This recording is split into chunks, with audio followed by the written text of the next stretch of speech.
Now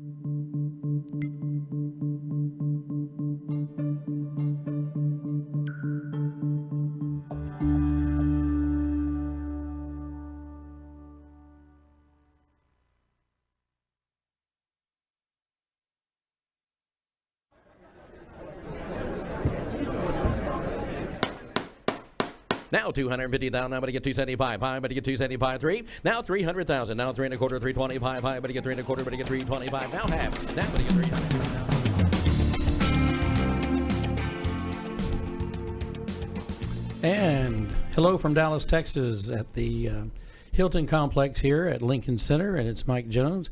Glad to have you with the Mcgavel Show today, and we welcome our friend Todd Hadley from Australia. G'day, how you going, Mike? How are you? I'm very good, thank you. Yes, we're very excited to have you here. You are the National Franchise Director for PRD. Yep. And PRD is an international real estate franchise company. It is indeed. Yes.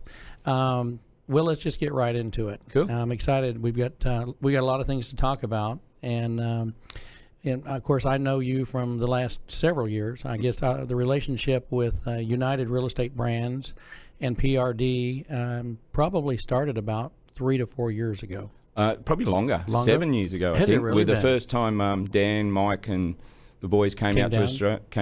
It's probably 7 years ago. Wow. Yeah. Well, time has flown by. It has.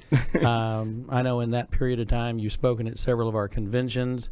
We've had you in Texas before. We've recently had you at a convention, and then also I had a great opportunity to play golf with Tony Brazier. Yep. That probably was 3 or 4 years ago. Yeah, that was when he was out here. Yeah. So, well, I'm losing sense of time, like I have, as we all are. like I have lost my sense of voice, and so lots of folks know I've been battling that for about 2 or 3 weeks. So, bear with me today. Let's just kind of talk a little bit about PRD and what you do exactly. So my role is the National Franchise Director with PRD, and PRD started back in 1976. They started on the Gold Coast and predominantly got involved in project marketing over there, so off-the-plan sales, and developed from there. Two brothers started it. PRD actually stands for Property Research and Development. And then I don't think they actually wanted to be a franchise, but people attached themselves to their brand and started to like the brand, and so they developed it into a franchise, and that's where we are today. So the strength of the brand, besides your people, because you have great people, but research and development is a big part of the company. Exactly. So it's founded on that. So research, we have 5 full-time researchers that produce a variety of different research documents, from stuff that the offices can use, our individual businesses can use, but also a lot of the stuff that goes into mainstream media gets picked up by the financial press and TV and news, so it gives us great coverage. Mm-hmm. So the company goes back to 1976, and I know that Colliers International has had some major involvement in this company. Well, they bought the brand back in 2006, so they've known us since then. So Colliers, for those that do not know, and most people do, but Colliers is one of the largest commercial real estate companies in the world. Yeah. We have a close relationship. United Real Estate has a close relationship. I'm the liaison between United and Colliers, and we work with them on a lot of commercial projects, and then also on rural projects that really is not what they do. If it's something they don't do in the commercial space, then they will call us and say, hey, here's something that might be interesting to you. Exactly. But how does that work with you in Australia? So the same thing. Well, Colliers started in Australia. Not many people realise that over here, but when you tell them that's where it actually started, Colliers started in Australia. And how we work is our officers get involved. If it's a large agricultural business or a large commercial business that they're not comfortable in dealing with, they'll contact the Colliers or have a relationship with the Colliers person, and they'll do the deal together. Okay. Tell me about, I really want to talk about the model. How PRD works, the real estate side of it, because that's really the fascinating part. That really drew attention, the combination of an international company that's successful, that understands the auction method. Yeah. Well, I think Australians are brought up on the auction method of selling houses, and we predominantly list and sell residential properties. and we do a large majority of that is on auction properties. The way we do auctions is a little different back here, and we can get into that a little bit later, but the way we do auctions at back home is just a little different. But certainly in some of our bigger markets, like the Sydney markets and the metro markets, some of those offices there will do nothing but auctions. I do want to talk about that. Yeah. Let's digress a little bit. Sure. Let's go back to the young Todd. Yeah. So where were you born? I was born in a country town called Cowra. It's about 5 hours west of Sydney. Okay. Yeah. And what was your childhood like? Pretty typical Australian childhood, although we did move around a fair bit. I had something like 17 addresses by the time I was 32, and a lot of them were as a child.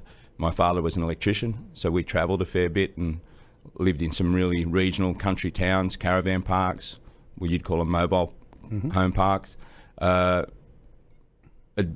typical day for me as a kid was in the 60s and 70s back in Australia, as you ran out the front door in the morning and didn't come home until it got dark, and you're pretty much gone all day and nobody cared. Yeah, pretty much the way it was when I grew up. Yeah, so that was typical. I went to a local Catholic high school, which was, not too dissimilar to all my friends and all my mates. And then I left school in year 10. I was only 15. Really? Yeah. So what'd you do then? I was an electrician. Really? Yeah. So I went and did my apprenticeship, and back home it's 4 years to do your electrical apprenticeship. Travelled for a couple of years doing that. Worked in places like New Guinea and outback Australia and that, and then came back to Sydney. Wow. What'd your mother do? My mother was a housewife. My father was an electrician. Wow. And so then, so you got your certification to be an electrician, and what type of work were you doing? I was doing power station construction work, so I do a lot of power stations. Big commercial? Not houses. So when did you make the change? I came back to Sydney, and a mate of mine was selling real estate. And he said, "You should do this." This is easier than being an electrician? Yeah, it was a bit like that, and I was doing it, and I wasn't tempted, so I went back home when we to be a licensed real estate agent. Back then you'd have to go to 2 nights a week to school for 3 years to get your license. So I started that just to see if I'd like it, if I'd get my head around it. And then one day I was working on the football stadium that they've just knocked down, and it was the middle of winter, and it was freezing cold, and it was pouring down rain. And I said, there's got to be a better way to earn a living than doing this. So I pretty much walked off the job that day and started looking for another one in real estate. So, lucky somebody gave me a shot way back then. So when you first got into real estate, what type of real estate? Was it residential? Straight residential. Worked in a suburb of Sydney, which is probably the second biggest suburb or city in New South Wales, called Parramatta. Quite a high rise. It's in the western suburbs of Sydney. It's about 30 minutes drive, 40 minutes drive out of the CBD. And we're selling units or apartments pretty much. That was most of our staple property.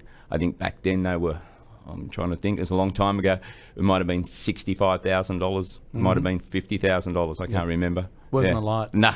Well, it was a lot then, but it's not a lot now when you look at property prices. Sure. Well, and just the value of money. Everything's changed.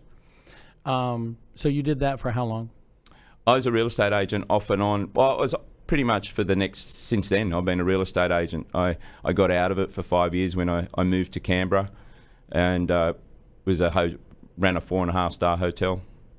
Really? Yeah, just for something different. Well, we don't want to get bored. No. But you've got 19 years experience in the franchise business now. So how long have you been with PRD? 12 years. Tell me about getting with PRD. How did that kind of happen? I was running an office for a mate of mine, and I tell people quite bluntly about this. I was really getting jack of the public. Yep. And so I said to him, I'm either going to ruin your business if I stay here. And I was lucky enough that a job came up with, we were a PRD franchise at the time, and we were lucky enough that a job came up with corporate. Yeah. So you were ready to go corporate? Yeah, I just was over the public. Yeah. Just got tired. I can understand. Old and cynical that, I think I was 42 and I was old and cynical with it. What year were you born? 1966. 66. Yeah. Okay. So you've seen a lot. You're seeing a lot of the ups and downs of the real estate economy. Yeah. And just business. I tell people when I first started in real estate, I went from, we had interest rates at, I think they were about 11%. Mm-hmm. Within 6 months of me starting in real estate, they were 21% back home. I remember that. It was interesting. It was brutal. Mm-hmm. To say the least. I would call it cleansing. Yeah. Yeah. I was a 21-year-old real estate agent and having, 40-year-old men crying on me. I didn't know what to do. Yeah. But it certainly taught me some stuff. Do you have family now? Do you have? Are you married? Yep. Yeah. Married, Amanda, and I got 2 children, 21, a boy, and a daughter's 20 back home. Oh, you're free. Mm-hmm. Empty nester. Exactly. Now you can travel again. Yeah, exactly. So, so a couple of years ago, maybe a year and a half ago, Doug Adams, our friend from Colorado, who's inside of our executive team, traveled to Australia. Yeah. And were you there when he was there? Yep. Did you babysit him? Yeah, he was up on the Gold Coast. We put him in a pretty sweet spot. I'm based in Sydney, and he rang me and he said, I'm thinking of either Brisbane. I said, you don't want to stay in Brisbane. You need to stay somewhere where you experience the beach culture. So he lucked out, got a spot right on. He was 100 metres walk to the beach. Well, I saw a lot of pictures of the water. Yeah, yeah, we didn't work him too hard. Yeah. I'm going, so this is what it's like to be abroad. No, he had a good time. And he took his family. The whole lot of them, 6 months. Yeah, that's a big commitment. Yeah, I think they had the boys played some rugby down there, so they really got into it.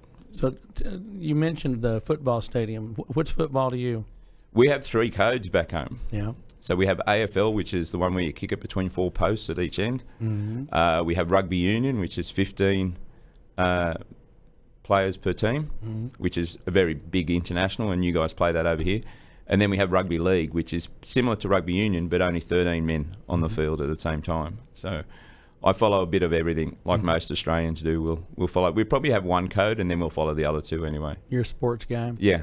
So did you play sports? Yeah, I played sports up until I was 20, but they're all getting a lot bigger than me and belting the hell out of me, so stopped. Stop. Yeah, that's great. So anyway, Doug comes over, and it's kind of an exchange program. Yeah. It's basically what we created between United Real Estate Brands and PRD. And, it's not a minor thing to create a relationship like that. No.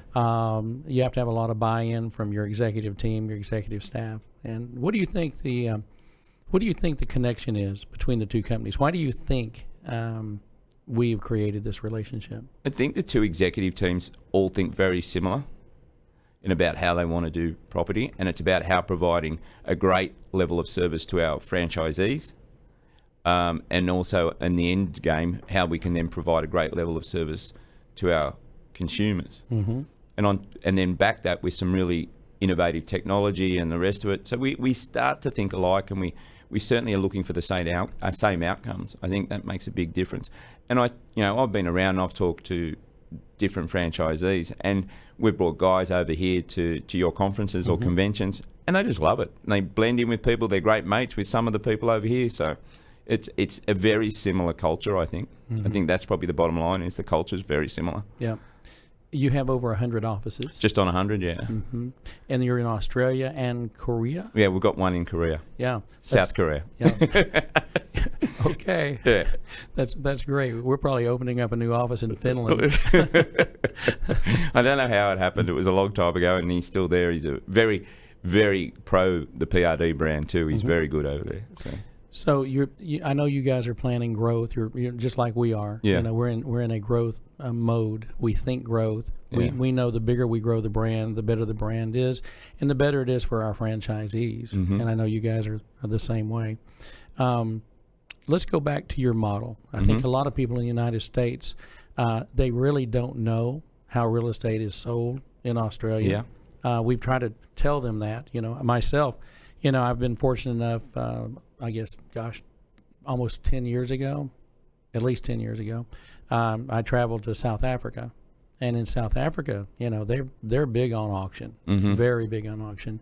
And that was one of the things that when Dan Duffy bought into the United Country brand, which was the mothership that spun off and created United Real Estate, he had done his research. He'd been studying abroad. He'd been looking at Australia and South Africa and Europe, and looking at trends.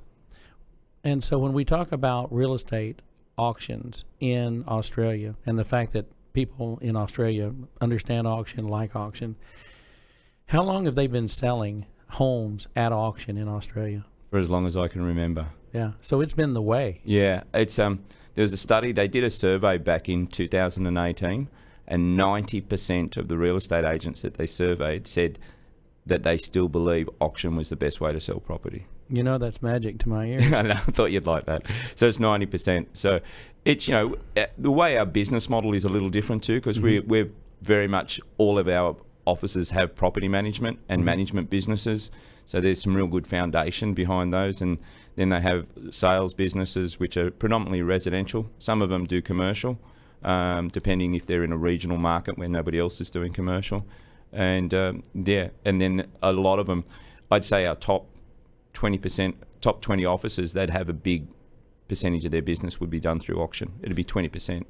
Some of it's 100%. That's amazing. That's amazing. So now if it goes to auction, for example, if it goes to auction and the price is not met, what doesn't happens? reach the reserve.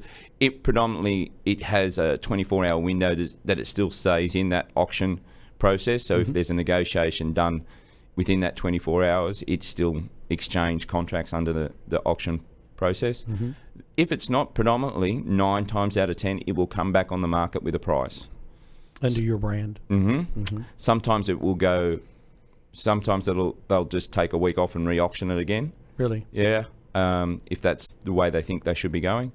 But most of the time it would just come back as what we call a private treaty sale, and it just comes on with a price. So we just do things the opposite way here in the United States. We're doing it backwards. Occasionally they'll run a private treaty and then they go, we need to take the price off. But it's a harder sell because you've already been out in the marketplace with a price. So. And not forgetting, most of our auction markets, it changes a little bit from state to state. But certainly in New South Wales, we have to give a guide of a price range. We can't just say we don't know what it's going to sell for, and we certainly can't underquote it. Yep. Interesting. Very interesting. How many auctioneers do you have in your system? Well, nearly every real estate agent's an auctioneer. And so how many people do you have? We have just, probably I should say that the older generation, my generation, when we did our licenses, we all got our auction license at the same time. Wow. Yeah, it was done at the same time. In the whole country? Yeah, back then that's how you used to do it. So most people my age are licensed auctioneers and real estate agents. Wow. We're sending out a notice across the United States right now. Everybody needs to jump on board. Well, it makes it easy, even though a lot of guys won't auction their own properties, but they understand the process there. Sure. And they know it. And that's been our belief system all along. Yeah. You know, even with our auction school that I run, America's Auction Academy here in Dallas, you know, we tell our United Real Estate and our United Country Real Estate brethren, look, you have a chance to go to auction school, learn the business. I'm not telling you to become an auctioneer. If you want to, that's great. But more than anything else, you need to be trained in it so you know what you're talking about, and you don't leave money on the table by not knowing an entire method and process that could open the door to tens of millions of dollars in your career. I tell the story of back home we have 2 different listing agreements when we put our property for sale. So it's an auction agreement or a private treaty agreement. They're 2 different pieces of paper. And I tell the story of one of our principals just to put some understanding behind that. He was out, spent a long time spent over an hour or so doing an appraisal and a listing presentation to a couple about private treaty. They said they wanted to put the house on the market, so he reaches into his folder to grab his listing agreement, and all he's got is an auction agreement. So he's had to quickly change his presentation. Yeah. And put it on it, and it went to auction. Yeah. What do you see around the world when you look at other countries? What are the trends that you see? Are there more of them going to auction? I don't know. I mean, it'll be interesting. You get out a lot. Yeah, I think certainly in your hot markets, it always is the go-to. I know back home, I was looking at some numbers now. We've been through a property cycle of a boom for 6 years, then a down market for 2 years, and we're just leveling out at the back of that down market. So our auction numbers are pretty stable now. And in Sydney, I don't count the last 2 weekends because they've been grand final weekends and nobody's auctioning then. But the weekends before that, there was, in Sydney alone, there was 800 auctions going up. Right? Wow. Now, in the boom market, when the market was booming, it was 1,200. Wow. Now, here's something that you might not have done, but we did some research, and one of our principals thought of this and went to our research department. So I'll do a shout out to Darren Laddie for thinking of this, and Asti, our research director. They worked out that clearance rates at auctions also had a significant impact on pricing. Mm-hmm. So if a clearance rate of auctions over the weekend was less than 55%, we could see a trend in prices going down. Anywhere between 55% and 65% clearance rate, prices remained steady, and anywhere above 65%, prices were going up. Mm-hmm. So you could see the trend very clearly. And she went back 10 years to track that, and it was definitely a trend. It was hilarious. It goes back to the research and development. Yeah. You know, a lot of clients ask questions that, quite frankly, a lot of realtors, we call them realtors here, and real estate professionals, they simply don't have the answers because they don't have the research. Yeah. You know, and research is not free. Research costs money. It takes really smart people. They have to understand analytics, and I think that was one of the fresh things that we found with PRD for us, was we wanted to be, find a differentiator between us and everybody else. There's two things we like to do. We like to be different, and we like to be disruptive. Yeah. And that's basically our kind of our mantra. And I think people have seen that by the fact that we've introduced auctions into our United real estate offices. That was relatively controversial for some people because they didn't, a lot of realtors just have not been introduced to the auction method of marketing. And now that we've unleashed that information, and in good part because of PRD, because having someone like you come in and say, look, it does work, it can work, but this is how we do it. And you stood up in front of our conferences and our conventions and demonstrated exactly what has worked in Australia. Of course, it's worked there for forever. Yeah. And now, whereas we've been on the other end of it. Now, part of this, I do believe, is because the franchise systems in the United States are a bit archaic in that we have been doing the same things. And I'm not talking about United. I'm talking about the other companies, some of the bigger ones. They've locked themselves into a model that they can't escape from because they've created these monster companies that depend on certain commission rates and high fees for the realtors and things of that nature. And that's why with United, our goal is, we'll give 100% of the commission and we take a small piece, and that frees up the realtor to do more things, make more money, be able to invest more in their business. And I think there's a huge difference there. Yeah, I'm interested because, we treat auctions back home. Certainly we talk about two things. We talk about the motivation of the owner of the property and the property itself. So it can be both. But, the beauty of an auction is that it gives you 30 days and it's sold. It's quick. Yeah. Now, if we're clearing back home, we've got a clearance rate of 78%. Saying 80% of properties are selling within 30 days are coming on the market. It makes life more, for your owners, or sellers of the properties, it certainly gives them some definite opportunity to make the next move of their life, and things like that. So, It amazes me here in the States when we look and a property goes on the market. And of course, you can follow the days it's been on the market. I mean, that information is available to you. And you look at your MLS and you look at the national numbers on how long in a neighborhood a home sits on the market. And somebody will go, well, it's been on the market for 2 years. And I'm just sitting there going, maintenance, insurance, holding cost. You look at all of the things that can happen to a property in 24 months. A lot. And the change of the economy. Yeah. You do not know. I mean, it's a gamble. You don't know when the change is going to hit. No. So, if you know it's a good time to sell and you've got an 80% sales rate, that's when I want to sell my property. Yeah. I don't want to go into the down market. And we have this conversation all the time. People ask me all the time, when do you think the best time to sell? I said, when the market's great, sell it. Because when it goes down, you're going to take the hit. Yeah. That's when you buy. That's not when you sell.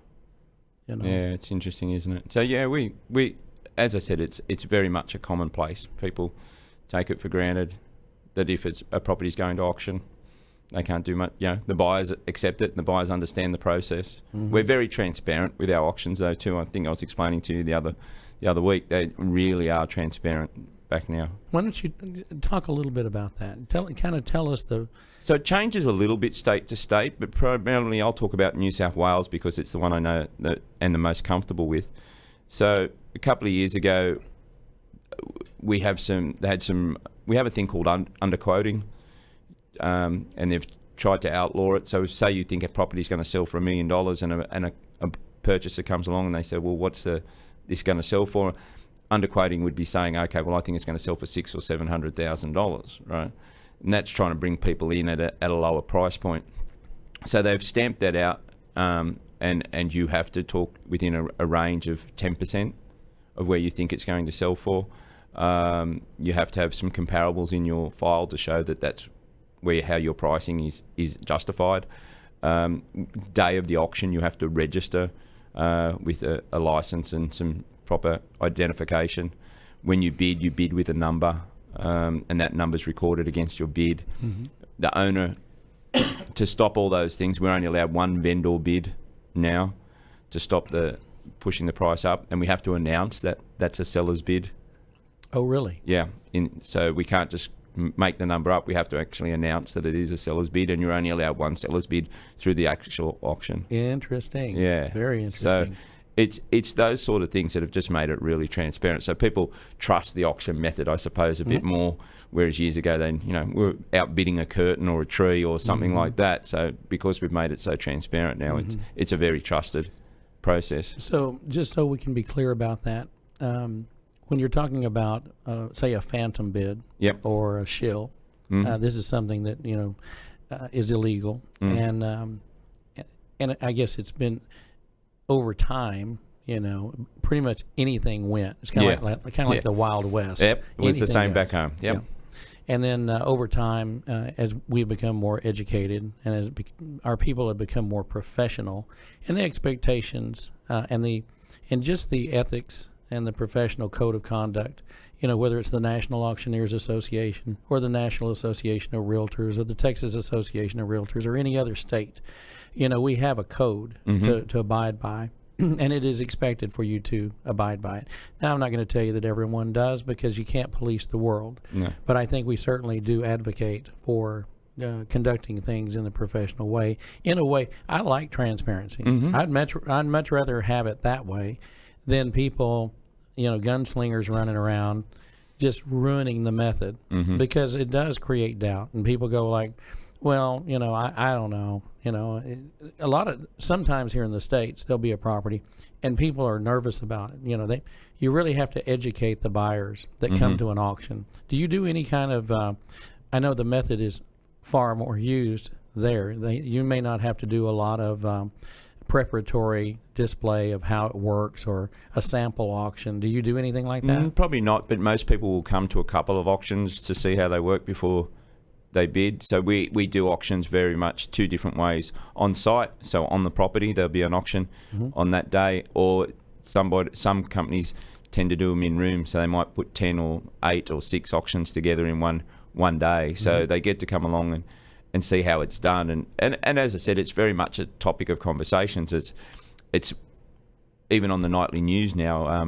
On the I think it's the Sunday night news, they announce the auction clearance rates in Sydney. It is sponsored by one of the portals, but they certainly announce the auction clearance rates on the nightly news. That's awesome. Yeah. Well, I think this is something that the National Auctioneers Association, we tried 10, 15 years ago to create a study, and the I would say the ability for the auction industry to promote in that way the auctions and successive auctions, and also national numbers and things of that nature. We hired Harris Polling, which does the presidential elections here. We hired a company called Morepace International. They're an educational and survey group, and we just had a very hard time getting the independent auctioneer to get on board. They just did not want to give up their information, and we couldn't guarantee that the information was good.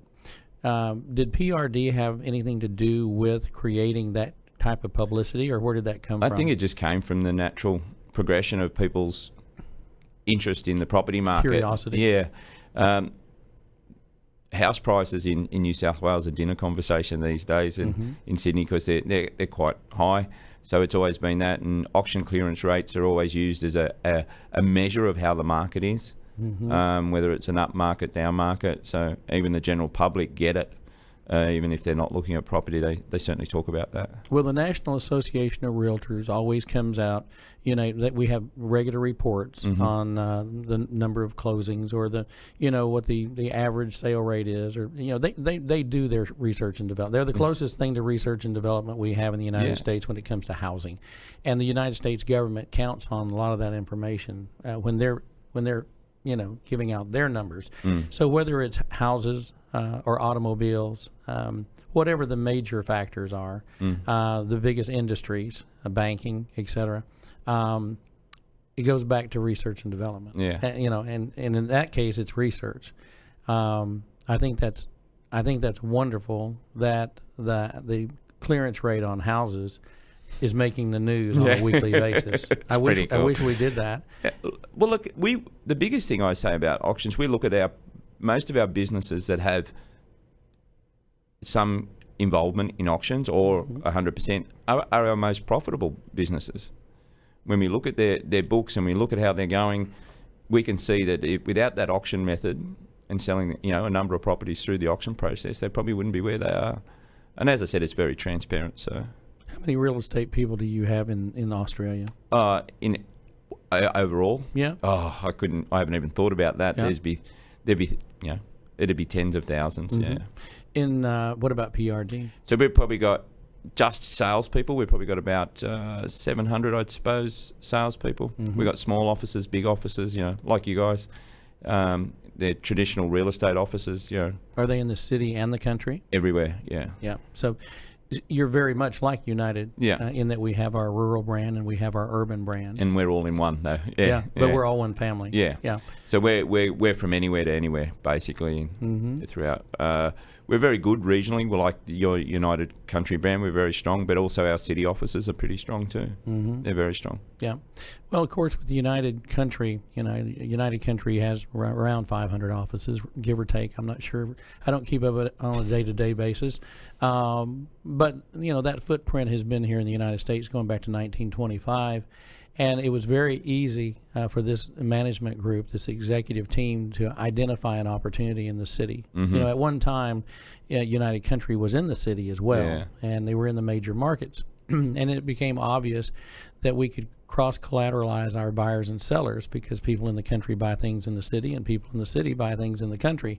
And so it just made sense for us to open offices. And now we have well over 100 offices in the urban sectors, from Miami to D.C. and Beverly Hills to to it's Houston. gone from strength to strength. Yes, it's been great. And I think as we continue to progress, it's going to continue to get bigger and better. And I think the brand recognition, I think this is a brand recognition situation. United Real Estate is obviously one of the fastest growing businesses in the United States right now. And of course, there's challenges with growth. There's challenges with growth because there's a lot of things to do. And technology, of course, our good friend Dave Dickey down in Austin does everything he can to keep coming up with new things and bigger and better and brighter ways of helping our agents and our franchisees to develop their businesses and watch their businesses and see it. It's a constant battle. I took back home, I'd get a phone call once a week about some new bit of technology somebody wants to bolt onto our business, and I could spend a day every week just looking at this stuff, trying to work out whether it works or it doesn't work. They all think it's the best and the brightest and it's going to be the next biggest thing, but you need to look at them on their merits and see if it's going to plug into your business. And that's the hardest. That's probably the biggest challenge we have at the moment. We understand that technology is going to be part of our business, but just getting the right technology, and you're lucky you got a guy that can write your own stuff.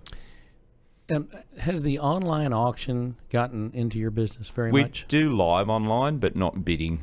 Not online. Yeah, bidding. There's a couple of companies that are starting to. There's one over in Western Australia that's starting to get some traction. But predominantly it's still standing in front of the auctioneer. Yeah, I think by and far, the majority of the public want. It's almost like buying anything in a store, you want to be able to feel like you were in the process. And I think when you're bidding remotely, it certainly changes it. It's just not the same. And real estate is too important of an asset. Questions need to be answered. The role of the professional in the process, the real estate professional / auctioneer, to me, I want to be in the room. I want to be a part of it. And that's pretty much the only way I want to participate. You probably won't see me bidding online, although I know there are a lot of folks in the United States who have embraced that. You know, the technology is moving quick in the United States. They are. I will give them credit for that. We were slow to the game, but now that we're in the game, everybody seems to be adapting to it. You know. Yeah, I think there's an opportunity back home that'll happen. It's just, it won't be for everybody, like you said, but there'll be some people that want to get involved in it, and it'll happen. Do you prefer it on site, or would you prefer to be in a room? I like the on site. I think it creates some vibrance. It promotes your brand a bit more to the street, where it's okay if you've got 10 people, 10 properties in a room, but predominantly only those 10 people that are looking to bid, or a couple of neighbours are going to come to those rooms when they're in rooms. But if you're doing on site, you got the whole street there on a Saturday morning if it's a good day. Curiosity. Yeah, and I think that gives you an opportunity as an agent and as a real estate business to promote your brand. Sure. You may pick up 2 pieces of property just because you're in that neighborhood. Exactly. Yeah. So it gives you a great opportunity. What limitations do you have as far as, signage and things like that? I mean, can you put signage up anywhere? Yeah, they're set down by the local council, the signage, but most of our auctions would run, or most of our for sale boards are 6 foot by 4 foot boards. They're photo boards. There's some that have some solar lighting that were allowed, some that have 24-hour lighting, but it's backlighting, so it's not too destructive to the street. Right. Pointer boards sort of that we put up the morning of and the morning after, that sort of thing. But yeah, they're mainly governed by local council. How many people with PRD will be involved in just say one property, typically one property, one home? It depends. At maximum, if they're running an auction, so we run it, as I explained, a little bit different. So the listing agent would run the auction marketing process and the open homes. So it would be a 4-week campaign, predominantly with 4 open homes on a Saturday leading up to that. And those open homes only go for probably half an hour, 45 minutes max. Really? So they'll do 4 open houses? Yep. They'll do private inspections as well. That lead agent may have an assistant with them, may not, depending on how well they're doing and how qualified they are. When it comes to the listing agent, will meet with the vendor, the sellers, and also meet with the buyers. As you know, we do both those sorts of things. The listing agent will set the reserve with the owner of the property. And then come auction day, the auctioneer is a hired gun to come in and calls the auction. And the listing agent will work with the owner and the buyers, and predominantly a couple of the other people within the office may come down to lend a hand, and if there's some more buyers, they'll work with those buyers for them as well. And that's just done out of courtesy, because quid pro quo, they'll help them when they've got an auction property as well. Sure. So it's pretty common to have 4 or 5 people there. Yeah, because we've got to have somebody that's registering everybody for a start, so they have to take down everybody's details. Sure. So when you, let's say you take a property to auction and you get it under contract, what is the normal closing number of days? It'd be 42 days. 42 days. Why 42 days? That's just how our contracts are written. Interesting. They're standard. I suppose it's to line up everybody's, if you've got a couple of double-ended deals so everybody can line up. There's 42 days with a 2-week notice to complete, so there's a spare 2 weeks within that that's flexible. Now, as far as an auction in Australia on a residence, is there any way for them to drop out of the contract without penalty? No. No? So once the hammer falls and you're the successful bidder, you're required to sign the contracts then and pay 10% of the purchase price, unless it's agreed that you can pay less prior to the auction. Prior to the auction. And if you withdraw, you'll lose that 10% plus, Yep. potentially. Okay. I just wanted to make sure, because I guess kind of the rules and things are a little different, or what is considered normal protocol. Yeah. Here in the States, it's almost always 30 days. However, when we have found that we were changing that a lot now, just because convenience for the buyers, to give them a little more time to get organized. I'm doing on some properties 45 days, and then if it's a commercial property, going to be 45, unless there's an extenuating circumstance and the seller is willing to allow more time. But very rarely would we go for 45 days. Yeah. But 42 days, that's interesting. It's just a standard contract. Yeah. And when you say standard, is that a promulgated form by the country or the county or the state? Yeah, by the state. The state that you're in. Yeah. And how many states do you have? We have 6. I've got to get this right. Hope no Aussies are listening. We have 6 states and 2 territories. 6 states and 2 territories. Okay. All right. So, yeah. Do you know what the population of Australia is? Just on 25 mil. 25 million. 25 and a half, I think it is. Yeah, I think we have that in Texas. Yeah. Sydney's got, I read the other day, Sydney's got 4.6 million. Yeah. Sydney's probably going to be a lot like Dallas. Like Dallas and Seattle. Yeah. When I was over Seattle last week, the other week, it seemed very similar feel to it. Seattle, this whole voice thing that I've got going on right now happened the day before I got to Seattle. Oh, really? It's been that long? It's been that long. And I mean, this is amazing. This is crazy to have this issue this long. You got to, who was asking me, and I put Australia in perspective, and I did some research before I come out here because people were going to ask me questions. So about 85 or 80% of the population lives within 50 kilometres of the coast in Australia. Wow. Yeah. Everybody wants to be near the coast. Well, I can understand that. Yeah. Yeah. Yeah, but nobody lives in the But middle. Australia is a big country. I mean, it really is. People don't realize the vast land base of Australia. It's a big space. I'm not quite sure how it works with you guys, but it's big. Yeah, it's a 4-hour flight from one side to the other. Yeah, it's a good size.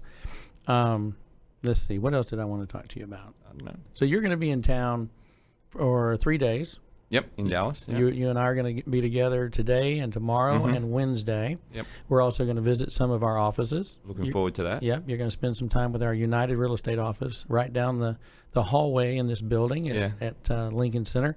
And then you and I are going to trek out to the country and go see some of our United Country. That'd be really cool. Yep, yeah. We're going to go see Carol Bobo in Tyler, Texas. And then we're going to go see Wendy over here, who's about 30 minutes away. So I'm looking forward to it. Yeah, I'm looking forward to it. We're going to have a good time. It's a nice part of the world. Yeah. So now you came into Kansas City. So kind of tell me what this roadmap looks like. When did you get into Kansas City? 5 weeks ago. 4 weeks, bit over 4 weeks ago. I went to the auction summit that you guys had there at the Argosy Hotel. Right. So I attended that. The following week we were over in Seattle for Amplify. Then I went back to Kansas for United. Last week I was down into Macomb, Jackson, Mississippi to see the boys down there. Yep. Then back to Nashville. And then it's feel like I've just been living in airplanes, but that's not unusual over here. And then I've been just moved to Boulder now, so I'll be over there for the next while. So you were there for 5 weeks, and you moved to Boulder. Were there for 36 hours and had to get up, and be on the road at 3 o'clock this morning so you could fly to Dallas. Exactly. Yeah. Well, I'm thrilled that you're here. Any trends or things that you see in the real estate market right now? Things that might be noticed from your end? The biggest thing I see, the difference between us and here, I look at as an owner of a business, why you're over here, you wouldn't be getting involved in property management. The money and the revenue and the potential listings that it then gives you is huge. Back home, every real estate business we have has property management department, and they can be as small as 200 managements they look after, upwards of, we've got a couple of businesses that have got 1,500 managements. Wow. That look after. So what that does is gives them great cash flow as an owner, but also gives them a great pipeline of potential listings. Yeah. And a great pipeline of potential buyers as well, because those tenants are, doing those sorts of things, buying property. So that's the biggest thing I see the difference between us. The biggest trend I see is where technology isn't getting involved in the real estate process, but we've got to be prepared not to reject that technology, actually accept it and work with how the best bits work for us, because we shouldn't be afraid of it because people are still people and they still want to deal with people. So I always say, letterboxes and all those things don't sign listing agreements where we market to. People sign listing agreements, and they're the people we market to. So while ever we're building relationships, and I think the management of relationships and databases is going to be huge over the next thing. I heard somebody say the other day that data is more valuable than oil these days. Data is, yes. Yeah. Yes, data is potentially more valuable than oil, although we really like oil here in Texas. But Nora from United Country was telling me the other day, she thinks data's more valuable than oil these days. So I thought I tend to agree, because if you can build a database of potential sellers and people that own homes and have that relationship with them, and that's the biggest thing, is to make sure that we nurture and manage that database of people. Education and information are invaluable, and it's going to prove to be more so going on for generations to come, because it's quite amazing how much we already spend just on the hardware and the software to do it. If you go back and you look at think how far we've come since the first semiconductor. Yeah. We're talking about over the last 50, 60 years, and now everything, you can have a watch that has more information than the all of the books maybe in history. Who knows? I mean, there's so much available today that we couldn't do before. And of course, we all know that everyone starts their real estate search online now, and they know more about that property in some cases than the realtor does, or the real estate professional, or the auctioneer. So if you want to be in this business today, if you want to survive in this business today, you have to adapt and change, and you have to do your own research. You just have to, because if you don't, you'll embarrass yourself. Yeah. The bigger, people are people, and they're going to search. They pick their agent before they're even ready to go. You know what I mean? They pick their agent even before they've met you sometimes. You know what I mean? They've done that much research. They go, this is a guy or this is a girl, we want to sell our house. That's pretty amazing. It's scary. And you don't even know they're shopping you. Would you ever retire? I don't think so. Don't think so? I think we talk about it, friends of ours and mates of mine talk about it, and it's, we have envisages of we'd love to retire, but I think, real estate's one of those jobs that allows you to still continue without too much stress. I had a lunch with a young man that went through my auction school, and I was with him last Thursday or Friday, and he asked me that question. So now I'm asking other people that question. Yeah, look, he asked me that question. He said, would you ever retire? And I go, no. And he goes, why? I said, why would I do that? I spent 50, 60 years trying to build a business, develop a database. Here's data, right? Yeah. Getting the contacts, meeting the people, knowing the people. I spent 25 years trying to get people to talk to me, and then now they're calling me. And now I've got to stop talking. Why would I want to walk away from that? They've just brought the retirement age up a couple of years ago back home anyway. What is it? 67. 67. Well, and the retirement age is probably going to be 70 before you know it, because we're all living to be older. At least some people are going to live older. Exactly. Yeah, depending on your lifestyle. Yeah. Yeah. I think the other thing I'd like to talk about is, I suppose the big thing I see is the difference between us is how we're full-time real estate agents back home. We can't be part-time. Really? Yeah. We have to earn a certain amount of money above the award, otherwise we can't be commission only and all those sorts of things. So it's pretty restricted.